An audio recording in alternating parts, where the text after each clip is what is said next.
My name is Corinne. I'm 29 years old and I own Sweet Memories Bakery downtown. The morning light streams through my windows as I arrange today's pastries. Most people see a successful businesswoman, but they don't know I was abandoned twice by the same woman. My birth mother left me as a newborn, then rejected me again when I became an orphan at 16. Now, after all these years of silence, a familiar stranger has been visiting my bakery every day this week watching me. Today, she finally approached my counter. If you've ever had someone from your past try to come back after rejecting you, let me know where you're watching from and hit subscribe while I tell you what happened next. I was raised by the most amazing adoptive parents anyone could ask for. Tara and Jackson Thompson took me in when I was just 3 weeks old. Their home was filled with laughter, the smell of fresh-baked cookies, and more love than I could have ever imagined possible. I didn't know I was adopted until I was 8 years old. My parents sat me down one evening after dinner, both looking unusually serious. Mom held my hand while Dad explained that before I came to them, another woman had carried me in her belly. But she wasn't ready to be a mommy, Dad explained gently. So she made a brave choice to find people who would love you with their whole hearts. Which we do, sweetie, Mom added quickly, her eyes searching my face for understanding. We couldn't love you more if I had carried you myself. I remember feeling confused but not particularly upset. These were my parents. They had always been my parents. But as the days passed, questions started forming. Why hadn't my birth mother wanted me?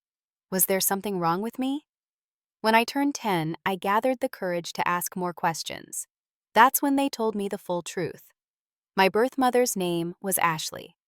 She had left me at the hospital the day after I was born with a note saying she couldn't keep me. The social worker later told my parents that Ashley had recently remarried and her new husband didn't want the complication of raising another man's child.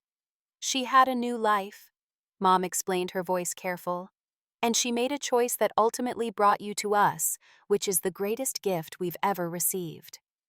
My mom showed me the only photo they had of my birth mother. In it, Ashley looked young, maybe 22 or 23. She was pregnant, presumably with me, but her expression was oddly detached as she looked away from the camera. There was no hand protectively cradling her belly, no joyful, expectant mother glow. Despite having wonderful parents, I sometimes found myself daydreaming about Ashley. Would she ever try to find me? Did she ever think about the baby girl she left behind? I created elaborate fantasies where she would show up at our door in tears, explaining there had been a terrible mistake, that she had been searching for me all these years. My dad, Jackson, was the one who helped ground me when these thoughts became too frequent. He taught me to bake something that became our special bond. Every weekend, we'd try a new recipe together. When I was upset about something at school or just feeling down about my birth mother, he'd pull out the flour and sugar. Baking is like life, Corinne, he'd say, his hands covered in flour. You can't always control what ingredients you start with, but you can create something beautiful if you put your heart into it. On my birthdays, we had a special tradition. Dad would wake up extra early to start a special birthday cake, and I would join him to finish decorating it. While we worked, he'd tell me stories about the day I came home with them. You were so tiny, he'd say, smiling at the memory. But you had these bright, curious eyes that seemed to take in everything. Your mom and I knew immediately that you were meant to be ours. As I grew older, I occasionally searched online for information about Ashley. All I had was her name and approximate age, which yielded thousands of results. I never found anything concrete, and part of me was relieved. What would I even say to her if I found her?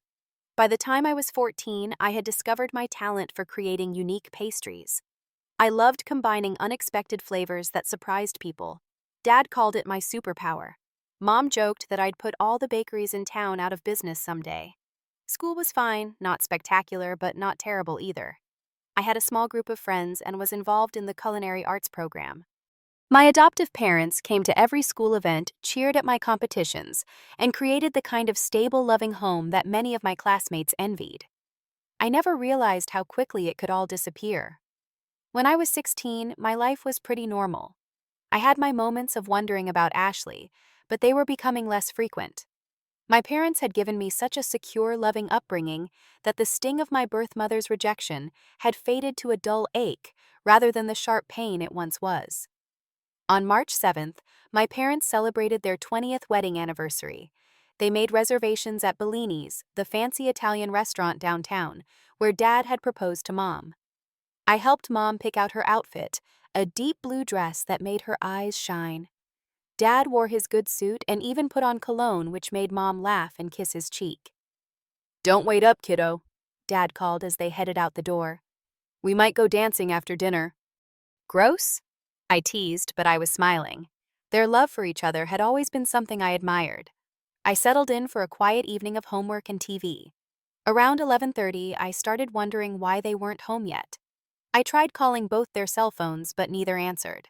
I told myself they were probably still enjoying their night out, maybe at a movie where they couldn't answer. The doorbell rang at 12:15. Through the peephole, I saw two police officers standing on our porch, their expressions somber. Something inside me already knew. "Are you Corinne Thompson?" the female officer asked when I opened the door. I nodded, unable to speak. "There's been an accident," she continued. "Your parents' car was hit by a drunk driver on Highway 9. I'm so sorry, but they both died at the scene." The next few days passed in a blur. Neighbors brought casseroles. My parents' friends handled funeral arrangements. I sat in our living room surrounded by people expressing condolences, feeling like I was underwater, their voices muffled and distant. The funeral was on a rainy Tuesday. I stood between my parents' closed caskets, accepting hugs from people whose faces I could barely register. Someone had dressed me in a black dress I'd never seen before. I hadn't been able to choose my own clothes. "Poor thing," I heard someone whisper. "Only 16, and now she has no one." That's when the reality of my situation truly hit me. I had no other family, no grandparents, no aunts or uncles. My parents had been only children whose own parents had passed away years ago. The next day, a social worker named Ms. Patel came to the house. She explained gently that since I was still a minor, I would need to enter the foster care system unless a relative could take me in. "Is there anyone?" she asked, reviewing her paperwork. "Any family at all?" That's when I remembered Ashley, my birth mother. Technically, she was family, wasn't she? Ms. Patel helped me search through my parents' files until we found my adoption paperwork. There, in faded ink, was Ashley's full name, Ashley Marie Winters. The hospital where I was born was listed as St. Francis Medical Center. After several phone calls to the hospital and adoption agency, we finally obtained a last known contact for Ashley.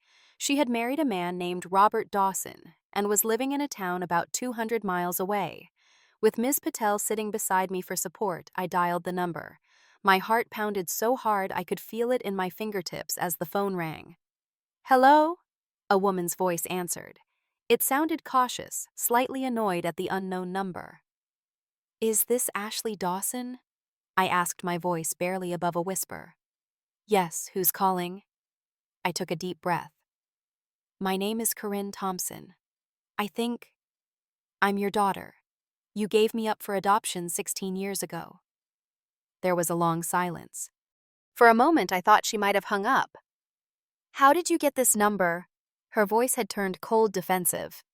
"My adoptive parents died in a car accident." I explained, tears streaming down my face. "I'm going to be put in foster care unless I can find family who will take me in. The social worker helped me find you." Another long silence. Then, "I'm sorry about your parents, but I can't take you in. I have my own family now." The words hit me like a physical blow. "But I'm your daughter," I said, my voice breaking. "I made my choice a long time ago," she replied. "I have 2 children who need me here. Taking in a teenager I don't know would disrupt everything. I'm sorry, but no." The rejection was so absolute, so final. I learned in that brief conversation that Ashley had 2 other children, a boy and a girl, both younger than me. Children she hadn't abandoned. Children she had chosen to keep and raise and love. "I understand," I said, though I didn't. Not really. How could any mother reject her child twice? After hanging up, I curled into a ball on my parents' bed and sobbed until my throat was raw. Ms. Patel sat with me, her hand gently rubbing my back. but there was nothing she could say to ease this second abandonment. 2 days later, I moved in with my first foster family, the Hendersons. As the social worker drove me away from the only home I'd ever known, I watched it disappear in the rearview mirror, along with any fantasies I'd ever had about Ashley wanting me. Foster care wasn't what I expected. I'd heard horror stories, of course, but I was fortunate in some ways. My first placement was with the Henderson family, who had 3 other foster children and 2 biological children of their own. Mrs. Henderson was kind but overwhelmed. Mr. Henderson worked long hours, and I rarely saw him. Their house was chaotic but functional. I shared a room with 2 other girls, one who barely spoke, and another who seemed to be in constant conflict with everyone. My bed was a twin mattress crammed against the wall. Nothing like my cozy room at home with its window seat and bookshelves. I was grieving, shell-shocked, and now surrounded by strangers. I retreated into myself, going through the motions of daily life while feeling nothing but numbness inside. The Hendersons tried their best, but with 5 other children to care for, they didn't have the capacity to help me process my loss. After 4 months, I was moved to a new placement. The social worker explained that the Hendersons had taken in an emergency case, a group of 3 siblings who needed to stay together, and they simply didn't have the space for everyone. My second foster home was with an older couple, the Rileys. On paper, they seemed perfect. Their house was immaculate with carefully coordinated furniture and professionally framed family photos on every wall. But the warmth that had existed in my first placement, chaotic as it was notably absent here. "You'll follow these rules," Mrs. Riley informed me on my first day, handing me a typed list.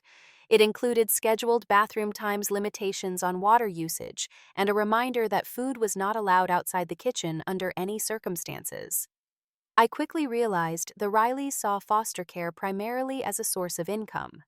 They did the minimum required, providing shelter, food, and transportation to school, but there was no emotional support, no attempt to connect. I was a temporary resident, not a person in need of healing. I lasted 6 months with the Rileys before a routine home inspection revealed they had been cutting corners on food expenses while claiming the full stipend. I was relocated again, this time to a single woman named Mariah. Mariah was different from my previous foster parents. She was in her mid-40s, had never married or had children of her own, and worked as a high school art teacher. Her small house was filled with books, art supplies, and plants. It felt lived and creative, and for the first time since losing my parents, I felt a glimmer of comfort. "I don't know much about being a parent," Mariah admitted frankly on my first night there. "But I do know about listening. And if you ever want to talk about anything at all, I'm here."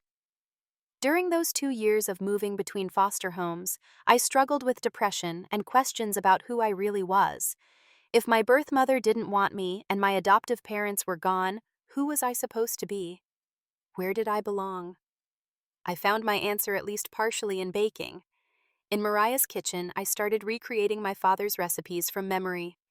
The familiar motions of measuring flour, creaming butter and sugar, and the comforting smells that filled the house became my therapy. Mariah noticed and encouraged this. She bought me baking supplies, cleared space in her small kitchen, and even helped me sell some of my creations at the school where she taught. My high school counselor, Mr. Abernathy, was the first to suggest culinary school. He had tried one of my cinnamon rolls at a school function and sought me out the next day. "Corinne, that was professional quality," he said. "Have you considered making this your career?" I hadn't, actually. Baking had been my connection to my dad, my way of keeping his memory alive. But the idea took root. With Mr. Abernathy's encouragement, I applied for a part-time job at a local bakery called Morning Glory. The owner, Sandra, took a chance on me despite my lack of formal training. I worked after school and on weekends, learning the commercial side of baking while saving every dollar I could for culinary school. By the time I was a high school senior, I had a small but growing savings account and was researching culinary programs. Mr. Abernathy helped me apply for scholarships specifically designed for foster youth, and Mariah spent countless evenings reviewing my applications and essays. Graduation day was bittersweet. As I sat in my cap and gown, I couldn't help looking at the empty seats where my parents should have been. Would they be proud of me? Was I making the right choices? but when they called my name to receive my diploma, I heard Mariah cheering loudly from the audience. She had brought a small group of teachers who had supported me, and they were all on their feet applauding. It wasn't the family I had lost, but it was people who cared. That night, in a moment of what I can only call temporary insanity, I tried calling Ashley again. It had been 2 years since our last conversation. Maybe things had changed. Maybe she'd regretted her decision to turn me away. The number was disconnected. I was accepted to the Culinary Institute with a partial scholarship. It wasn't enough to cover everything, but combined with my savings and a student loan, I could make it work. Mariah helped me move into the tiny student apartment I would share with another culinary student, a girl named Alyssa, who specialized in French pastry. "You call me any time," Mariah insisted as she hugged me goodbye. "Day or night. And you come back for holidays, you hear me. My door is always open to you." Culinary school was challenging in ways I hadn't anticipated. The pace was relentless, the standards exacting, and the competition fierce. Some of my classmates came from prestigious cooking backgrounds or had parents in the industry. I was just a foster kid who had learned to bake from her dad. But I worked harder than anyone else. While other students went out partying on weekends, I took extra workshops and volunteered to assist visiting chefs. I stayed late to perfect techniques and came in early to practice before classes. It was during my second year that I met Chef Julia Montgomery, who would become my mentor. She was teaching an advanced pastry course and had a reputation for being brilliant but demanding. Most students were intimidated by her, but I saw something in her precision and creativity that resonated with me. After class one day, she stopped me as I was cleaning my workstation. "That modification you made to the traditional choux pastry," she said, eyeing me critically. "Why did you add cardamom?" I froze, worried I was about to be reprimanded for deviating from the recipe. "It reminds me of the cookies my dad used to make," I admitted. "I thought it might complement the vanilla cream filling." To my surprise, Chef Julia smiled. "It was unexpected and delightful. You have good instincts, Corinne. You're not afraid to take risks." From that day forward, she took a special interest in my development. Under her guidance, I developed what would become my signature-style traditional comfort desserts with unexpected flavor twists. Chef Julia called it comfort with a twist and encouraged me to lean into what made my baking unique. "Anyone can follow a recipe," she'd say, "but not everyone can create something that evokes both nostalgia and surprise in the same bite."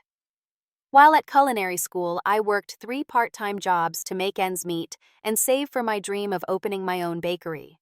I was a teaching assistant for first-year students, worked weekend shifts at a local cafe, and took catering gigs whenever they were available. During this time, I briefly dated a fellow student named Thomas.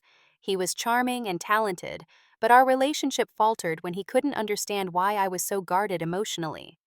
"You never talk about your family," he complained one night after I'd dodged questions about my childhood again. When I finally told him everything about my adoption, losing my parents, being rejected by Ashley, and bouncing through foster care, he tried to be supportive. But the weight of my past made him uncomfortable. He started treating me like I was fragile, damaged somehow. We broke up after 3 months. After graduating with honors, I spent 2 years working under Chef Julia at her acclaimed restaurant in the city. I learned not just about baking, but about business management and what it would take to succeed with my own place someday. When I felt ready, I began searching for a location for my bakery. I had saved almost every dollar I could, lived frugally, and built up a solid business plan with Chef Julia's guidance. The perfect storefront appeared in a neighborhood that was just beginning to revitalize. It had been a bookstore decades ago, but had stood empty for years. The rent was reasonable because the area wasn't fully gentrified yet, and the space had good bones despite needing significant renovations. When I applied for a bank loan, I hit my first major obstacle. Despite my excellent credit-solid business plan and experience, I was rejected. The loan officer explained that the neighborhood was considered high risk and that I didn't have enough collateral or family support to back the loan if the business failed. I was devastated, but not deterred. Chef Julia suggested I look into small business grants specifically for women entrepreneurs and foster youth. After weeks of applications and interviews, I secured a grant from the New Beginnings Foundation that, combined with my savings, would be enough to get started. The renovation process was grueling. I did much of the work myself to save money, calling in favors from culinary school friends who had construction experience. For 3 months, I spent every waking hour painting, sanding, installing, and planning. On opening day of Sweet Memories Bakery, I stood behind the counter with a knot in my stomach. Would anyone come? Had I made a terrible mistake? My first customer was an elderly man who reminded me of my dad. He ordered a simple blueberry muffin and coffee. When he took his first bite, his eyes widened in surprise. "There's something different about this," he said. "Something special. I can't quite place it." It was the hint of rosemary I'd added to the batter, a technique my dad had taught me years ago. "It's a family secret," I told him with a smile. That first day, I sold out of everything by 2 p.m. The next day, I made double the amount and still sold out. By the end of the first week, there was a line out the door every morning. I named each of my signature pastries after something from my past. The Terra's Comfort was a cinnamon roll with orange zest named for my mom, who loved citrus. Jackson's Morning Glory was a hearty breakfast muffin with the unexpected cardamom note that reminded me of weekend baking with Dad. As the business grew, I built a community around it. Regular customers became friends. I hired my first employees, including a young woman named Lisa, who quickly became both my assistant baker and closest friend. The moment that truly changed everything was when I created the Jackson Roll, a morning bun, with a complex blend of spices that perfectly captured the essence of my father's baking. A food blogger happened to try it, wrote a glowing review, and the post went viral. Suddenly, people were coming from across the city, specifically to try my creation. Within a year, I was profitable enough to pay off my initial loans and grants. I expanded my menu, hired more staff, and even began supplying a few local restaurants with my baked goods. I had created something successful from the ashes of my loss, and for the first time in years, I felt like I had found my place in the world. My life had settled into a comfortable rhythm.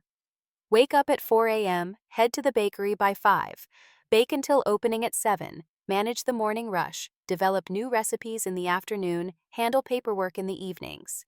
Repeat. I was busy, fulfilled, and while I still thought about my adoptive parents every day, the sharp pain of their loss had softened into fond remembrance. I never thought about Ashley anymore, or at least that's what I told myself. It was Lisa who first noticed the woman. "That lady has been in here 3 times this week," she whispered to me one Tuesday morning. "She always orders the same thing and just sits there watching you." I glanced over at the corner table. A middle-aged woman with shoulder-length brown hair was slowly sipping a latte, a half-eaten slice of lemon cake in front of her. When our eyes met briefly, she quickly looked away.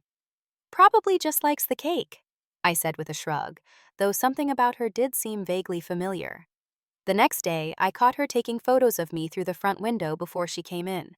It sent an uncomfortable chill down my spine. "Should we say something?" Lisa asked, clearly concerned.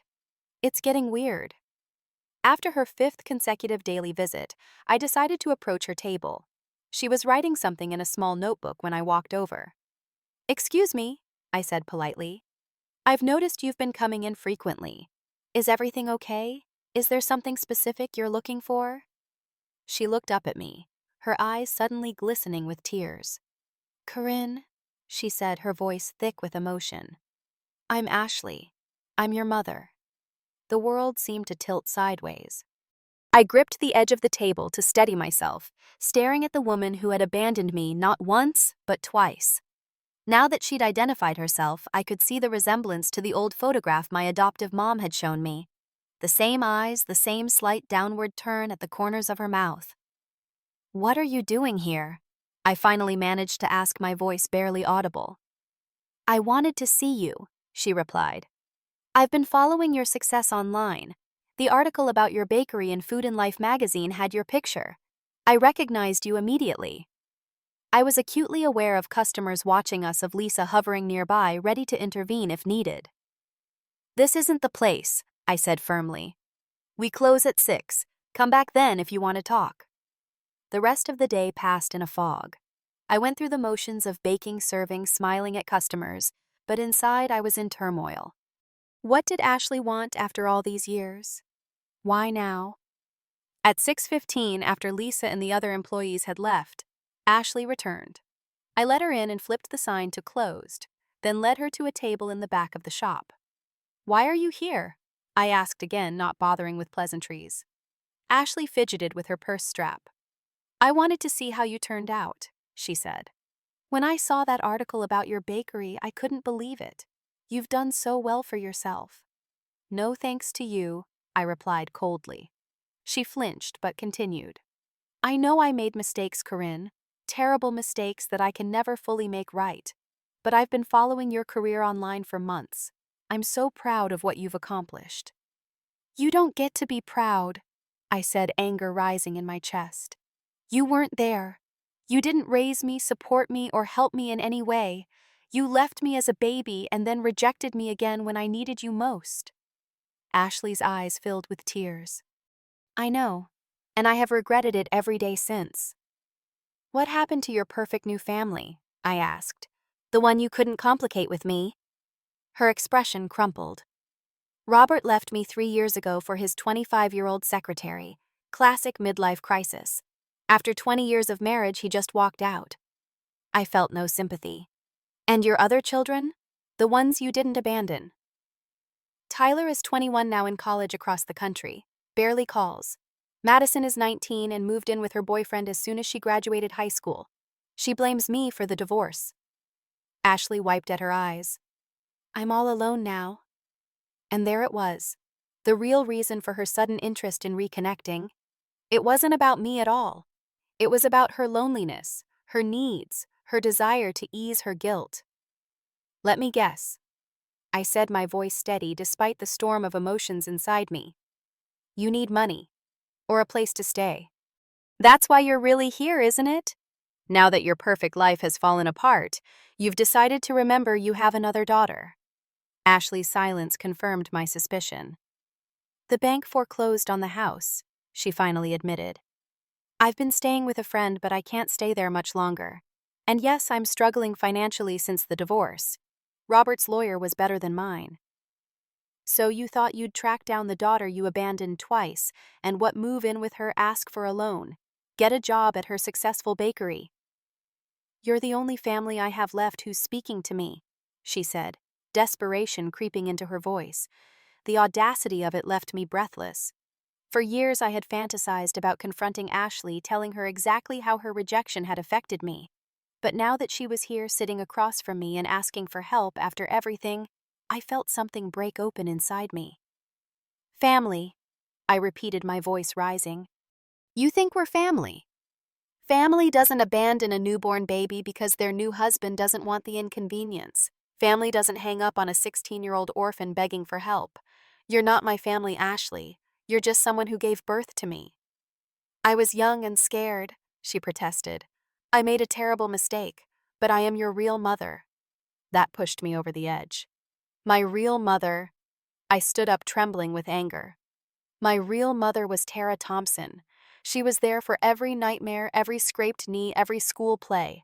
She loved me unconditionally. She and my dad gave me everything you were too selfish to give. Ashley's expression hardened. I gave you life.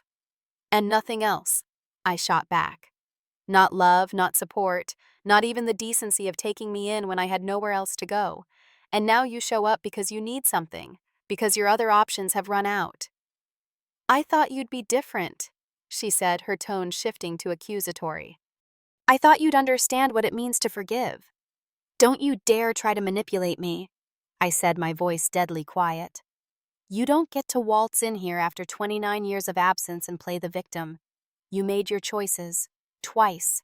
Now you get to live with them just like I had to live with the consequences. I could tell everyone you know, she threatened, desperation making her ugly.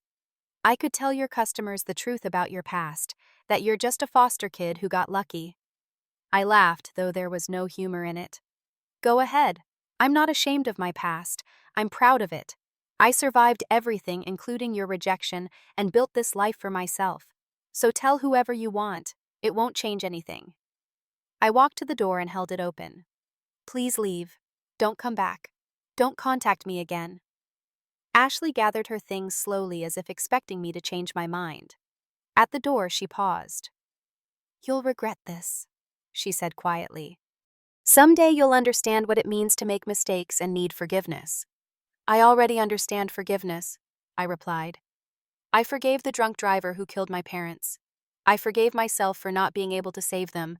But forgiving you, that would require you to actually be sorry for what you did to me, not just sorry for how your life turned out." After she left, I locked the door behind her and sank to the floor, shaking with adrenaline and emotion. For the first time in years, I allowed myself to really feel the full weight of Ashley's double rejection, and I cried until I had no tears left. I closed the bakery early the next day. I couldn't focus, couldn't bake, couldn't even fake a smile for customers. Lisa helped me put up a sign about emergency maintenance and sent the staff home with pay. "Do you want to talk about it?" she asked as she locked up. I hadn't told her exactly who Ashley was, just that she was someone from my past who had reappeared unwelcome. But Lisa had become my closest friend over the years, and she deserved the truth. Over coffee in my apartment above the bakery, I told her everything. About being abandoned as a baby, losing my adoptive parents, Ashley's rejection when I was 16, and now her sudden reappearance asking for help. "That's beyond messed up," Lisa said when I finished. "The nerve of her to show up now and ask for anything. The worst part is for a split second when she first identified herself, some tiny part of me still wanted her approval," I admitted. "How pathetic is that?" "It's not pathetic, it's human," Lisa assured me. "But I'm proud of you for standing your ground." I barely slept that night. Every time I closed my eyes, I saw Ashley's face, first accusing, then manipulative. I relived both rejections on endless loop along with our confrontation. By morning, I was exhausted, but no clearer on how I felt about everything. The text messages started around noon. First, just one. "I'm sorry about yesterday. Can we talk again? I really do need your help." I didn't respond. Then came more. "You don't understand how hard it's been for me. I've been through so much. Please don't punish me for mistakes I made when I was young. I have nowhere else to turn." I blocked her number, but the damage was done. The messages had reopened wounds I thought had long healed, bringing back the confusion and pain of being the child no one wanted. 2 days later, Ashley showed up at my apartment door. To this day, I don't know how she found where I lived. I heard knocking while I was making dinner, and when I looked through the peephole, there she was. "Corinne, please," she called through the door. "I know you're in there. I just want to talk." I didn't answer, hoping she'd give up and leave. Instead, she started knocking louder, then pounding on the door. "You can't ignore me forever. I'm your mother." Her voice grew louder, her knocking more frantic, until my neighbor across the hall opened his door. "Everything okay over there?" he called out. "No, it's not," Ashley told him dramatically. "My daughter is refusing to let me in. I'm homeless and she won't help me." I opened the door, then mortified by the scene she was creating. "You need to leave," I said firmly. "Not until you help me," she insisted, trying to push past me into the apartment. My neighbor, a kind older man named Gerald, was watching with concern. "Should I call someone?" he asked me. "Yes," I replied, blocking the doorway with my body to prevent Ashley from entering. "Call the police." That got Ashley's attention. "The police? You would call the police on your own mother." "You're trespassing," I said, "and creating a disturbance. So yes, I would." Gerald disappeared back into his apartment, presumably to make the call. Ashley's expression twisted with anger. "You ungrateful little bitch," she hissed. "After everything I've done for you." I couldn't help but laugh at the absurdity. "Everything you've done for me? You've done nothing for me except abandon me. Twice." "I gave you life," she shouted. "I carried you for 9 months. And then you threw me away like trash," I replied, keeping my voice level despite my racing heart. "You don't get a medal for basic biology." By the time the police arrived, Ashley was crying dramatically and telling anyone in the hallway who would listen that her heartless daughter was leaving her on the streets. The officers, thankfully, were professional and calm. They separated us, taking my statement in the apartment while their partner spoke with Ashley in the hallway. "She's my biological mother," I explained to the female officer. but I was raised by adoptive parents. She abandoned me as a baby and rejected me again when I was 16 and my adoptive parents died. Now she's shown up wanting money and a place to stay." The officer nodded sympathetically. "And you don't want contact with her?" "No, I don't. She's been stalking me at my business, sending multiple text messages after I asked her to stop, and now showing up at my home uninvited." The officer explained my options, including filing for a restraining order. I hadn't wanted things to escalate to that point, but Ashley's behavior was becoming increasingly erratic. After the police escorted Ashley from the building with a warning about trespassing, I sat on my couch feeling completely drained. Part of me wondered if I was being too harsh. She was clearly desperate. Shouldn't I help her if only out of basic human decency I called Mariah, my former foster mother, the only person I knew who might understand the complexity of what I was feeling? "You don't owe her anything," Mariah said firmly after I explained the situation. "Not your time, not your money, not your home, not even your forgiveness. She made her choices, Corinne, twice. You're not responsible for the consequences of her actions." "But she has nowhere to go," I said, voicing the guilt that had been nagging at me. "There are shelters, social services, churches, the same safety nets that were there for you when you were a homeless teenager after she rejected you," Mariah pointed out. "The difference is, you were a child with no options. She's an adult who created this situation for herself." That conversation helped clarify things for me. I decided to look into therapy to work through my complex feelings about abandonment and family.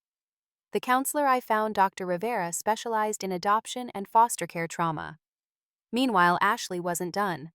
She created social media posts claiming to be the heartbroken mother of the owner of Sweet Memories Bakery, rejected by her successful daughter in her time of need. She shared these in local community groups, tagging my business.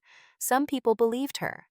I began noticing unfamiliar faces in the bakery customers who would watch me with judgment in their eyes or leave comments about honoring your mother on their way out. Business dropped by nearly 20%. Lisa and my staff rallied around me. They defended me to rude customers and helped monitor social media for Ashley's posts so we could report them. But the damage was significant both financially and emotionally.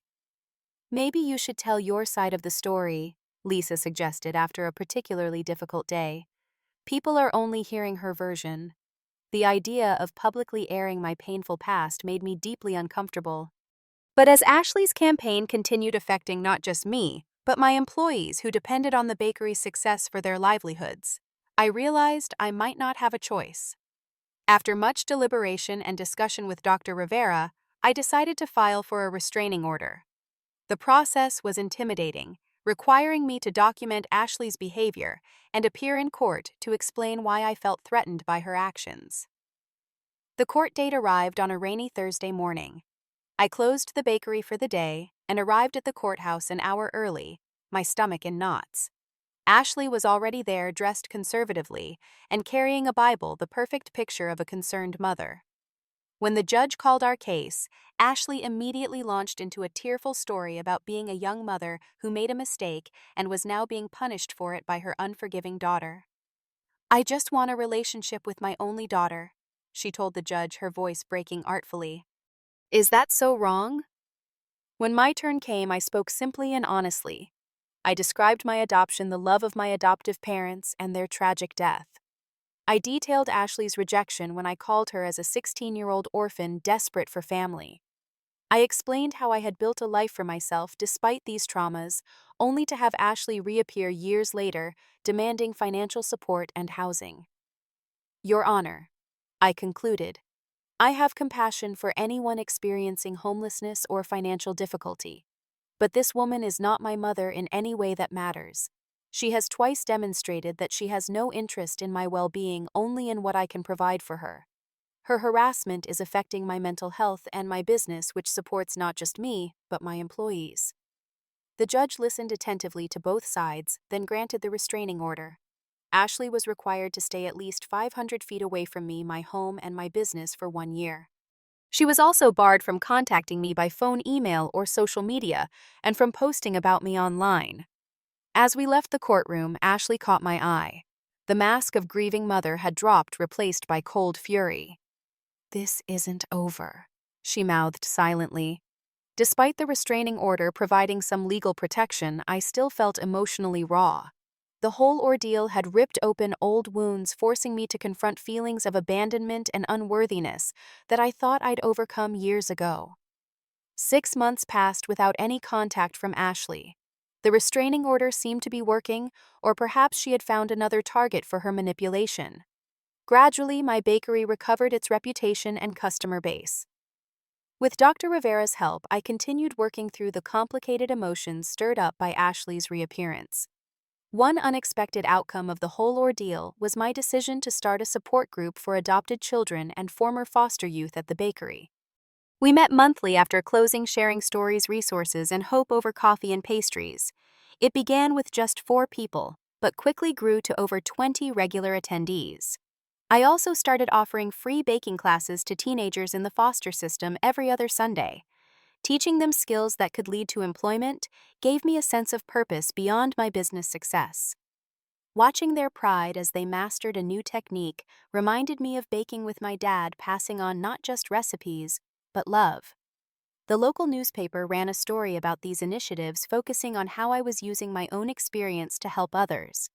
The article mentioned my history in foster care, but didn't go into the details about Ashley.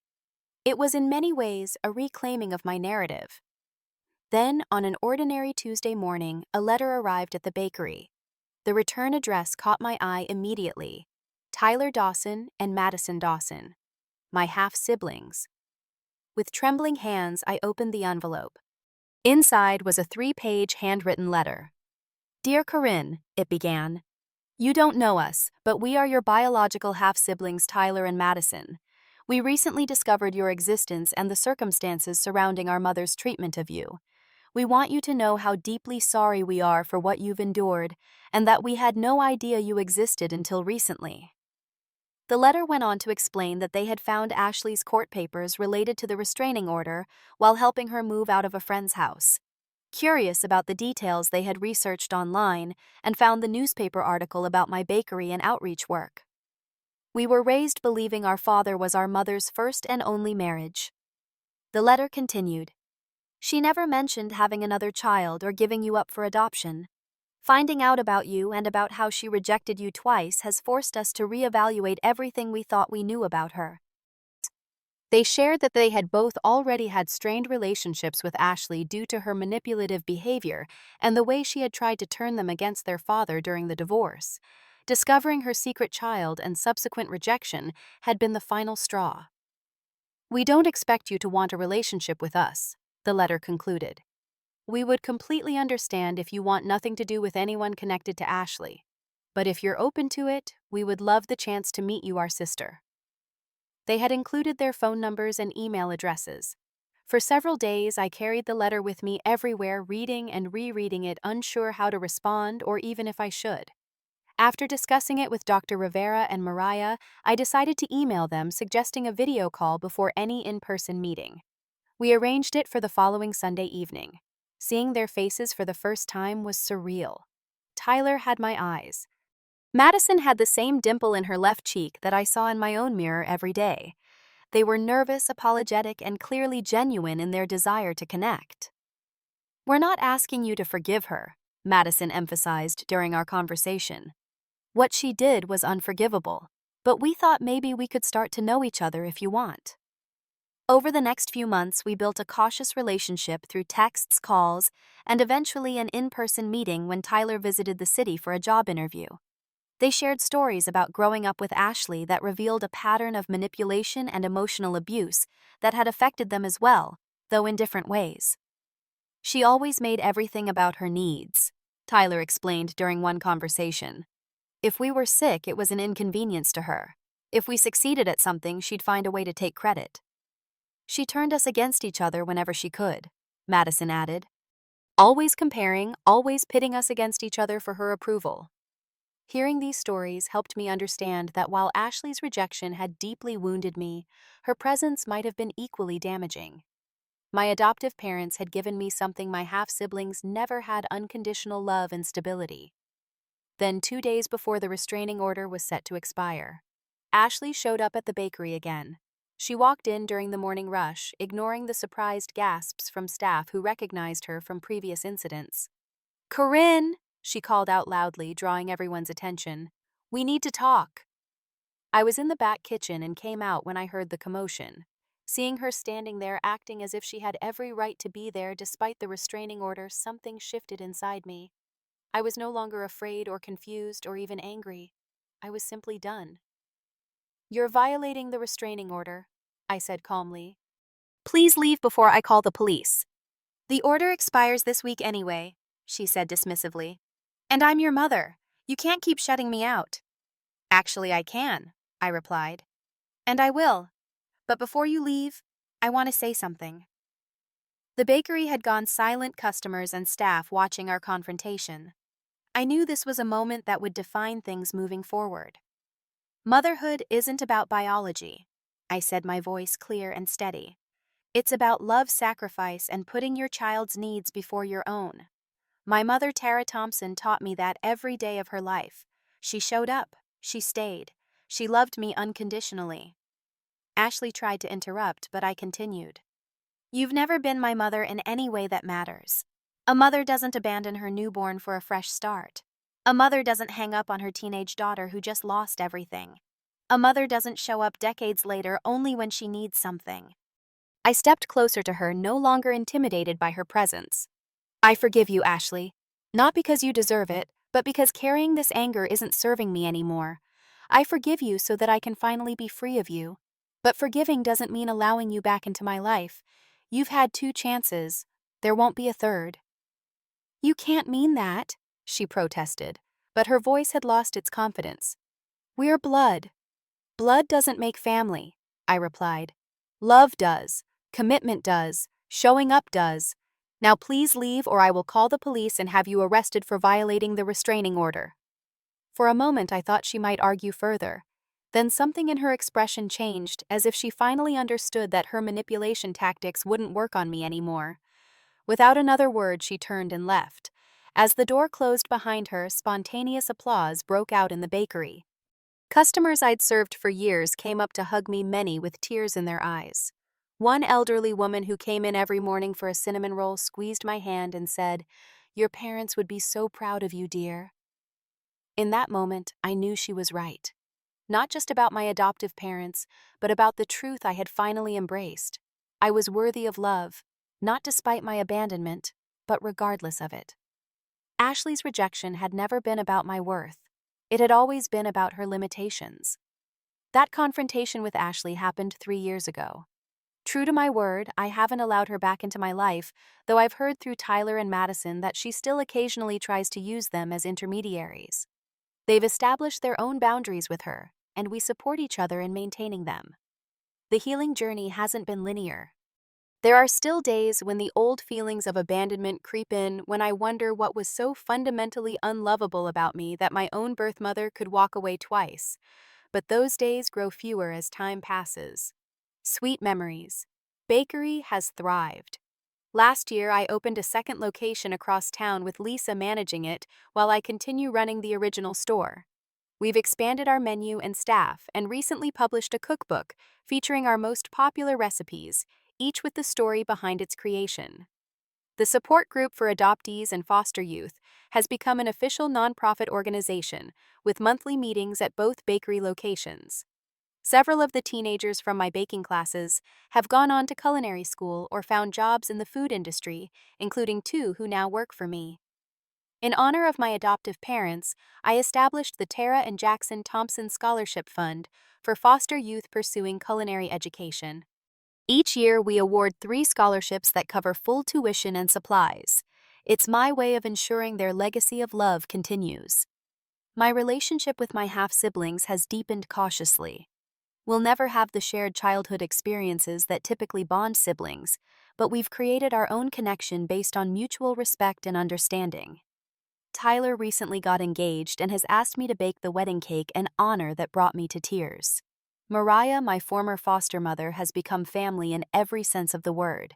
She retired from teaching last year and now helps me with the nonprofit work. We have Sunday dinner together every week, continuing a tradition we started during my time in her home. The journey from abandoned baby to successful businesswoman hasn't been easy. There were many points along the way where I could have given up, given in to bitterness, or chosen a different path. But the love my adoptive parents poured into me for 16 years gave me the foundation I needed to survive everything that came after. I've learned that family isn't always who you're born to, it's who you choose and who chooses you every day. It's the people who show up, who stay when things get hard, who celebrate your successes and help you through your failures. Sometimes the family that matters most is the one you build, not the one you're born into. Have you ever had to create boundaries with toxic family members? How did you handle it? Let me know in the comments below. And if this story resonated with you, please hit the like button and subscribe to hear more stories of overcoming adversity. Remember, your past doesn't define you, your choices do. Thank you for listening to my story, and I hope it brings comfort to anyone who has felt unwanted or abandoned. You are worthy of love exactly as you are.